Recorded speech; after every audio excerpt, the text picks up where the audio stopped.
এই বাবা, তুমি কি করতেছো এরকম হঠাৎ? কি যে চুলকনি দেন, আপনি একটু খালি খাজই দেন, যে অবস্থা। দাঁড়া দাঁড়া বাবা, দিচ্ছি তোমার। আমি কি সমস্যা কি তুমি আমাকে বলো। এই নিয়েছিলাম করোনার ভ্যাকসিন নেওয়ার পরেতে হ্যাঁ, এই অবস্থা হয়েছে, যে সবারই এই একই অবস্থা, খুব কষ্টে আছি।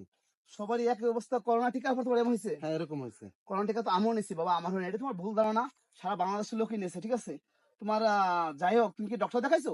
না, ডাক্তার দেখাই নাই, টাকা পয়সার সমস্যা, এই জন্য ডাক্তার দেখাইতে পারি নাই।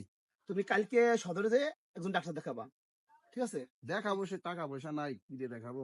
আর টাকা পয়সার ব্যবস্থা তোমাকে আমি করতেছি, কারণ তোমার হয়েছে কতদিন? এ হয়েছে হলো এই ভ্যাকসিন নেওয়ার পর পরে এরকম তো সমস্যা। ভ্যাকসিন তো প্রায় 1 বছর হয়ে গেল, তোমার এই সমস্যা এতদিন। হ্যাঁ, এই যে চলতেছে। যাই হোক, সমস্যা নাই, আমি দেখতেছি, তুমিই করো। যেহেতু সমস্যা তোমার হয়েছে, আমি তোমাকে 1,000 টাকা দিচ্ছি, হ্যাঁ? এই টাকাটা দিয়ে তুমি কাল সদর যাবা। আচ্ছা, ঠিক সদর আছে। যাইয়ে ভালো একজন ডক্টর দেখাবা, স্বর্ণপূর্ণ হয়ে তুমি তার কি সমস্যা তুমি জানিয়ে আসবা, হ্যাঁ? আচ্ছা, ঠিক আছে। আপনি ঠিক আছে তো? ঠিক আছে। আচ্ছা, বেশ। এই যে যে ছেলেটা দেখলেন, ঠিক আছে, এরকম অনেকের হয়েছে এই সমস্যা।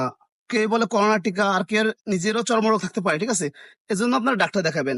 আর অনেকের আছে, আসলে কি বলবো, ওই ছেলেটা আসলে নিজস্ব দিন আনে দিন খায়, আমি চিনি। এখন সেই অ্যাবিলিটি নাই। আমরা যদি সবাই সমাজ যারা একটু আমরা মিডিয়াম আছি, এদের একটু আমরা যদি সাহায্য করি, তাহলে আমাদের সমাজ আর এরকম হয় না। আর আমরা সবাই সবার পাশে যদি এগিয়ে আসি, সাহায্যের হাত বেড়ে দিই, তাহলে আমাদের সমাজটা অনেক সুন্দর হয়। আপনারা সবাই চেষ্টা করবেন, সবার পাশে সবাই থাকার চেষ্টা করবেন, ভালো কিছু করার চেষ্টা করবেন। আপনাদের কাছে আমার এই কামনা। আর একটা কথা, করোনার টিকা নেওয়ার পর আপনাদের এই ধরনের কারো সমস্যা হয়েছে কিনা? শরীর প্রচুর পরিমাণ চুলকাচ্ছে কিংবা অ্যালার্জির প্রবলেম হচ্ছে, অনেকেই বলছে, এটি আসলে হচ্ছে কিনা, একটু আমাদের কমেন্টসে জানাবেন।